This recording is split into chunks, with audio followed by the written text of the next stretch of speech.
Hello everyone, welcome to study with Arvind. आज हम लेकर आए हैं सिर्फ यामिनी रंजन राय इनका पूरा नाम है, जो केवीएस यूनिट 6 का एक पॉइंट है, एक टॉपिक है मदर एंड चाइल्ड। तो मदर एंड चाइल्ड जो पेंटिंग है उसके चित्रकार हैं यामिनी रंजन रॉय।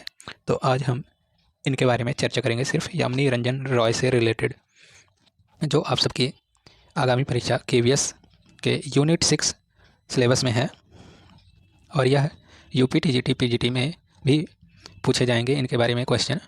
तो यह टॉपिक बहुत ही महत्वपूर्ण है। तो आज इस टॉपिक को एकदम से अच्छे से समझेंगे और इसको रिवीजन भी हो जाएगा। पिछली क्लास में एक दो पेंटिंग हमने डाली थी, तो उसके आगे का जो भी इनसे जुड़ा हुआ सवाल होगा इसमें क्लियर हो जाएगा। तो चलिए देखते हैं। यामिनी रंजन रॉय जी का जन्म 11 अप्रैल 1887 में बांकुड़ा जिला पश्चिम बंगाल में हुआ था और इनकी मृत्यु 24 अप्रैल 1972 कोलकाता में हुआ था। सबसे अच्छी बात यह है कि इनका जो जन्म है वह भी अप्रैल माह में है और इनकी मृत्यु जो है वह भी अप्रैल माह में है। सिर्फ डेट और सन का अंतर है, बाकी माह जो है मृत्यु और जन्म का वह दोनों सेम है। तो इनका जो जन्म है 11 अप्रैल 1887 और मृत्यु 24 अप्रैल 1872 कोलकाता में। इनका कार्यक्षेत्र जो है वह चित्रकारी है और इनकी जो शिक्षा हुई है वह government school of art Kolkata से हुई है। इनको जो है प्रमुख पुरस्कार एवं उपाधियां प्राप्त हैं। इन्हें वायसराय का स्वर्ण पदक 1935 में प्राप्त हुआ और भारत सरकार द्वारा पद्म भूषण पुरस्कार 1955 में प्राप्त हुआ। सर्वप्रथम पद्म भूषण जो पुरस्कार है सर्वप्रथम किस कलाकार को दिया गया था? तो 1954 में नंदलाल बोस को सर्वप्रथम यह पुरस्कार दिया गया था, पद्म भूषण।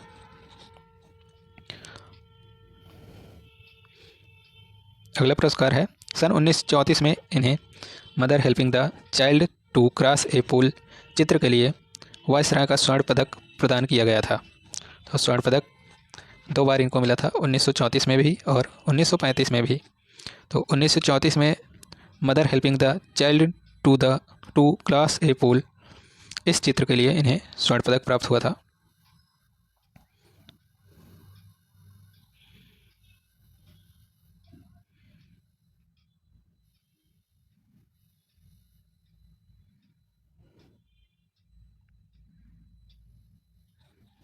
यामिनी रंजन रॉय को 1955 में पद्म भूषण पुरस्कार प्रदान किया गया था, 54 में नहीं, यहाँ पे यह गलत लिखा हुआ है।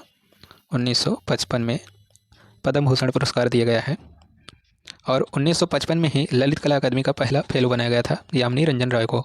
तो यह भी पॉइंट बहुत ही महत्वपूर्ण है और कई बार पूछा भी जा चुका है यूपी टीजीटी पीजीटी परीक्षाओं में कि राष्ट्रीय ललित कला अकादमी का पहला फेलो किस कलाकार को बनाया गया था या फेलोशिप प्रदान किया गया था। तो 1955 में यामिनी रंजन रॉय को।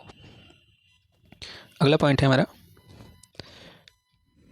1976 में भारतीय पुरातत्व सर्वेक्षण एवं संस्कृत मंत्रालय और भारत सरकार ने इनकी कृतियों को बहुमूल्य घोषित किया है। यामिनी रंजन राय की कलाकृतियों को 1976 में भारतीय पुरातत्व सर्वेक्षण, संस्कृत मंत्रालय और भारत सरकार ने इनकी कृतियों को बहुमूल्य घोषित किया है। यामिनी राय 20वीं शताब्दी के आधुनिकतावादी कलाकार माने जाते हैं। इन्होंने प्रारंभ में पोर्ट्रेट पेंटिंग की शुरुआत की थी। इनका जन्म 11 अप्रैल 1887 को पश्चिम बंगाल में हुआ था, बेलियातोड़ बांकुड़ा जिला में हुआ था। 1903 से 16 वर्ष की आयु में इनके पिता कोलकाता के गवर्नमेंट स्कूल ऑफ आर्ट में इनका दाखिला करा दिया, जहां अंग्रेजी शिक्षा पद्धति में इन्होंने कला शिक्षा लेनी शुरू की। लेकिन इनका जो हृदय पटल पर ग्रामीण परिवेश छाप थी, इसलिए इनका मन अंग्रेजी शिक्षा पद्धति में नहीं लगा और इन्होंने विद्यालय छोड़ दिया। यहीं से लोक कला के प्रति इनका झुकाव शुरू हुआ, ग्रामीण कला रूपों तथा लोक जीवन की ओर बढ़ता गया। जो यामिनी रंजन रॉय हैं, इनके पिता जो है इन्हें 16 वर्ष की आयु में government school of art Kolkata में दाखिला करा दिया था, जहां पर जो है अंग्रेजी माध्यम या अंग्रेजी पद्धति में वहां शिक्षा दी जाती थी, पर यह जो है हिंदी मीडियम में पढ़े हुए थे। तो इस वजह से इन्हें अंग्रेजी माध्यम की शिक्षा समझ में नहीं आई और इन्होंने विद्यालय छोड़ दिया और इनके मन में जो है ग्रामीण परिवेश की छाप थी और विद्यालय छोड़ दिया इसी कारण, और यह लोक कला के प्रति इनका झुकाव बढ़ता गया और यह ग्रामीण कला रूपों तथा लोक जीवन की ओर बढ़ते गए। यामिनी रंजन रॉय के जीवन से जुड़ी 10 महत्वपूर्ण बातें। तो यामिनी रंजन रॉय के जीवन से जुड़ी हुई 10 महत्वपूर्ण बातें हैं।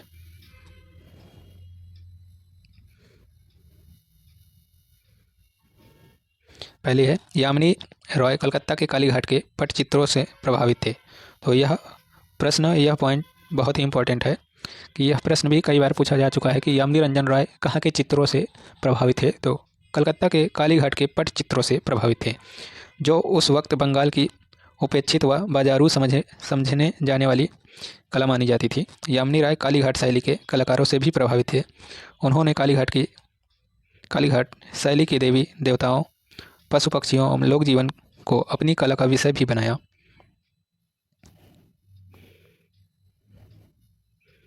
कालीघाट के चित्रकारों को पटुआ कलाकार भी बोला जाता है। W.G. आर्चर ने कालीघाट के चित्र शैली को बाजार शैली नाम दिया है। तो यह दोनों पॉइंट बहुत इंपॉर्टेंट है कि कहाँ के चित्रकारों को पटुआ कलाकार बोला जाता है। कालीघाट के चित्रकारों को पटुआ कलाकार बोला जाता है। और W.G. आर्चर ने कालीघाट चित्र शैली को बाजार शैली नाम दिया। तो कालीघाट चित्र शैली को बाजार शैली किसने नाम दिया या सर्वप्रथम किसने बोला? तो W.G. आर्चर ने कालीघाट चित्र शैली को बाजार शैली से संबोधित किया या नाम दिया। तो यह दोनों पॉइंट बहुत ही इंपॉर्टेंट है, इसे नोट कर लीजिएगा आप लोग। अगला पॉइंट है, यामिनी रॉय ने देहाती ग्रामीण क्षेत्रों में पसंद किए जाने वाले भड़कीले चटक रंगों का अपने चित्रों में प्रयोग किया। इनके चित्रों में लाल, पीले, नीले, काले, भूरे रंग देखने को मिलते हैं।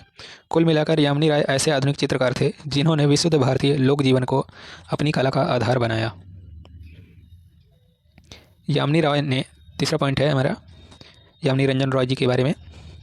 यामिनी रॉय ने अधिकांशतः जल रंगों व टेम्परा माध्यम में चित्रण किया। तो यामिनी रंजन रॉय जो है यह जो है अधिकांश जल रंग व टेम्परा माध्यम में ही चित्र बनाए हैं। यामिनी राय ने विशुद्ध देसी कला को अपनाया है। इसके बावजूद इन्होंने आधुनिकता को दर्शाने वाले कुछ चित्र भी बनाए हैं, जैसे hand of Santhal, king and queen, the Vaishno, मैं भोला भाला। यह आधुनिकता को दर्शाने वाले चित्र हैं जो यामिनी रंजन रॉय द्वारा चित्रित किए गए हैं। तो इसे भी आप लोग नोट कर लीजिएगा, यह भी बहुत इंपॉर्टेंट है कि पूछा जा सकता है कि आधुनिकता को दर्शाने वाले चित्र जिसको यामिनी रंजन रॉय ने चित्रित किया है, कुछ इस प्रकार से प्रश्न बन सकते हैं। तो यह भी नोट कर लीजिएगा आप लोग, hand of Santhal, king and queen, the Vaishno, मैं भोला भाला। चलिए अगले पॉइंट की ओर। अगला पॉइंट है, यामिनी रॉय ने 1940 के बाद बिल्लियों की विभिन्न स्थितियों से संबंधित चित्र बनाए हैं। ऐसे चित्रों में मछली दबाए हुए बिल्ली, एक मछली व केकड़ा व लोमड़ी चर्चित हुए। तो इनकी जो बिल्लियों की सीरीज में जो पेंटिंग है, तो यह बहुत ही प्रसिद्ध हुई है, मछली दबाए हुए बिल्ली। यह चित्र जो है बहुत ही महत्वपूर्ण है। और दूसरा है, एक मछली व केकड़ा व लोमड़ी चर्चित हैं। यह दोनों चित्र जो है बहुत ही चर्चित हैं। इन्होंने स्याह रेखांकन भी किया है। ऐसे रेखा चित्रों में 3 योद्धा घोड़ा गाड़ी प्रसिद्ध हैं। जो स्याह रेखा चित्र इन्होंने बनाए हैं, उनमें स्याह रेखा चित्रों में जो चित्र चित्रित किए हैं, इनमें जो है 3 योद्धा घोड़ा गाड़ी प्रसिद्ध चित्र हैं। इन्होंने लगभग 20,000 चित्र तैयार किए थे। तो यामिनी रंजन रॉय ने लगभग 20,000 चित्र तैयार किए थे। अगला पॉइंट है, यामिनी राय को भारत में अत्यधिक प्रसिद्धि मिली और भारत के बाहर इनके चित्र की प्रदर्शनी सर्वप्रथम 1947 में लंदन में और 1950 में अमेरिका के ACA गैलरी में आयोजित हुई थी। तो यह भी पॉइंट बहुत ही इंपॉर्टेंट है। पूछा जा सकता है कि यामिनी रंजन रॉय की प्रदर्शनी भारत के बाहर कब और कहाँ लगी? तो 1947 में लंदन और अमेरिका में लगी थी, आयोजित की गई थी। अगला पॉइंट है, यद्यपि यामिनी राय ने पश्चिम कला का अनुकरण नहीं किया, इसके बावजूद फ्रांसीसी कला समीक्षक ए हार्वे मेस्सिया ने इनकी तुलना महान चित्रकार हेनरी मातिस से की है। यामिनी रंजन रॉय जो हैं, इन्होंने पश्चिमी कला का अनुकरण नहीं किया, उसकी कॉपी नहीं की या उससे प्रभावित नहीं हुए ज़्यादा। फिर भी जो विदेशी या फ्रांसीसी कला समीक्षक हैं ए हार्वे मेस्सिया ने इनकी तुलना महान चित्रकार हेनरी मातिस से की है। यामिनी रॉय की रेखागति की तुलना पिकासो से की जाती है। इन्हें भारत का पिकासो भी कहा जाता है।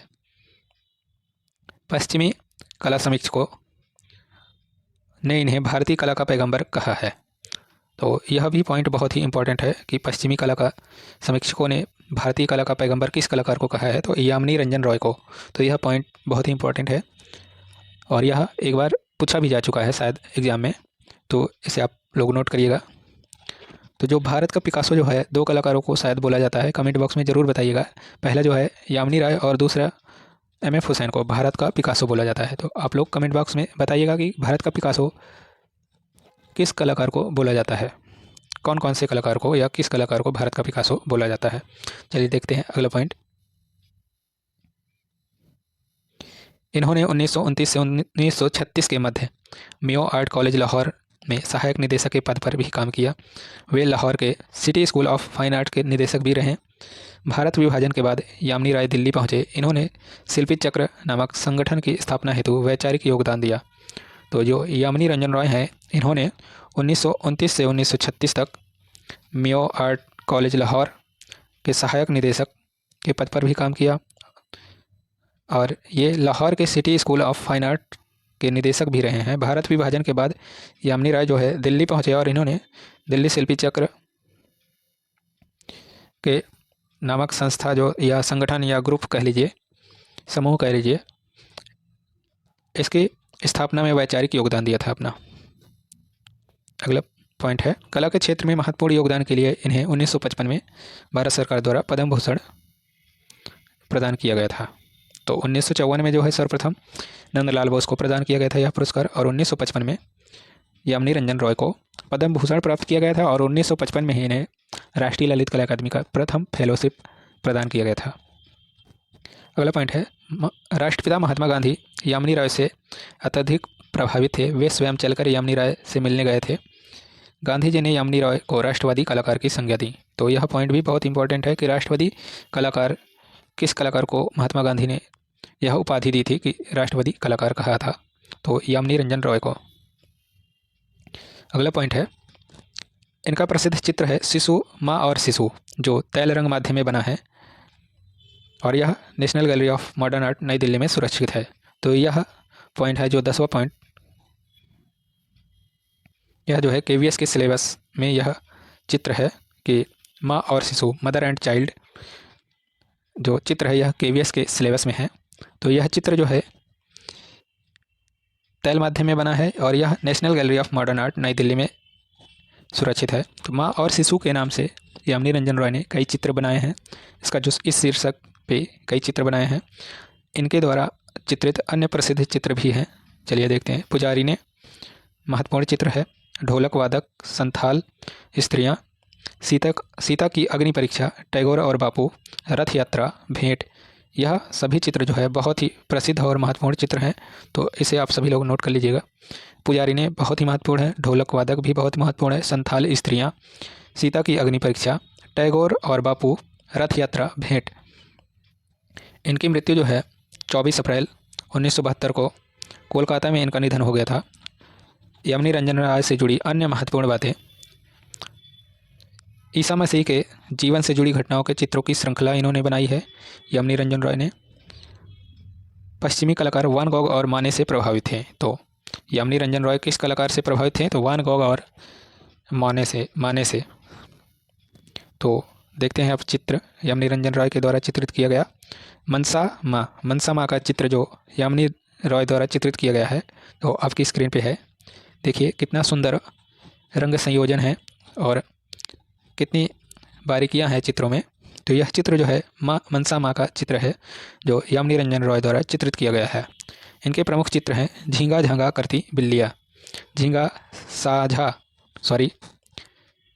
साझा करती, यानी जो झींगा मछली है उसे खाने के लिए साझा करती बिल्लियाँ। दूसरा है गोपिनी चित्र जो है यह भी बहुत महत्वपूर्ण है। कृष्ण और बलराम यामिनी राय द्वारा चित्रित किया गया है। नृत्य करते कृष्ण और राधा, गोपी के साथ कृष्ण नाव पर, मकर, बाघ पर रानी, जो दुर्गा माता जी का चित्र है उसके बारे में, उसका शीर्षक है बाघ पर रानी। रावण, सीता और जटायु, साड़ी में बैठी महिला, वैष्णव, वर्जिन और चाइल्ड। माँ और बालक, 3 महिलाएं और बालक, आश्चर्य, भारत। यह सभी चित्र जो हैं बहुत ही महत्वपूर्ण है, जो यामिनी रंजन रॉय द्वारा चित्रित किया गया है। यह चित्र जो है अभी हमने पिछली क्लास में भी दिखाया था और इसे नोट करवाए थे, तो एक बार फिर से देख लेते हैं। मदर एंड चाइल्ड, एक यह चित्र भी है जो यामिनी रंजन रॉय द्वारा चित्रित किया गया है 1920 के मध्य में। यह कैनवास पर तैल माध्यम से चित्रित किया गया है, जिसकी साइज है 1165 x 465। यह जो है चित्र आधुनिक national gallery of modern art Nai Delhi में सुरक्षित है। अगला चित्र है, यह भी हमने पिछली क्लास में नोट करवा चुके हैं। तो यामिनी राय द्वारा यह चित्रित किया गया है संथाल वोमेन या संथाल स्त्री। तो यह चित्र जो है 1930 में बनाया गया है। यह टेम्परा माध्यम में बनाया गया है बोर्ड पर, और इसका साइज है 26.5 x 14 x 30 इंच। अगला चित्र जो है यह मदर एंड चाइल्ड चित्र है। तो यह चित्र जो है बहुत इंपॉर्टेंट है, जो यामिनी रंजन रॉय द्वारा चित्रित किया गया है। यह टेम्परा माध्यम में बनाया गया है और इसका साइज है, शायद यह चित्र जो है KVS के सिलेबस में भी है, मदर एंड चाइल्ड, जो टेम्परा ऑन बोर्ड या पेपर पे बनाया गया है। इसका साइज है 23 x 13, 60 x 33 सेंटीमीटर। अगला चित्र है गोपिनी चित्र। यह यामिनी रंजन रॉय द्वारा चित्रित किया गया है और इसे निर्मित किया गया है या निर्माण किया गया है इस चित्र को 20वीं शताब्दी में। इसका साइज है 680 x 512 सेंटीमीटर विदाउट फ्रेम। यह टेम्परा ऑन क्लॉथ यानी टेम्परा माध्यम में बनाया गया है कपड़े पर। यह चित्र भी national gallery of modern art Nai Delhi में सुरक्षित है। अगला चित्र है cat and lobster, Yamini Ranjan Roy द्वारा चित्रित किया गया है। यह भी 20वीं शताब्दी का चित्र है और इसका साइज है 397 x 275 सेंटीमीटर विदाउट फ्रेम। यह टेम्परा ऑन पेपर पे चित्रित किया गया है। यह चित्र भी national gallery of modern art Nai Delhi में स्थित है। तो कैसे लगी आज की क्लास यामिनी रंजन रॉय से रिलेटेड, जो आप सबकी आगामी परीक्षा KVS UPTGT में यह टॉपिक बहुत ही महत्वपूर्ण था, तो इसलिए इसको अभी आगे चल करके यह क्लासें जो है फिर से रिपीट की जाएंगी और इन सभी के बारे में, समकालीन कलाकार या आधुनिक कलाकार के बारे में फिर से पढ़ेंगे। तो अभी फ़िलहाल जो है यह KVS के सिलेबस में था, तो इसलिए इस क्लास को लेकर आए थे। तो कैसी लगी आज की क्लास कमेंट बॉक्स में ज़रूर बताइएगा। Thanks for watching this video.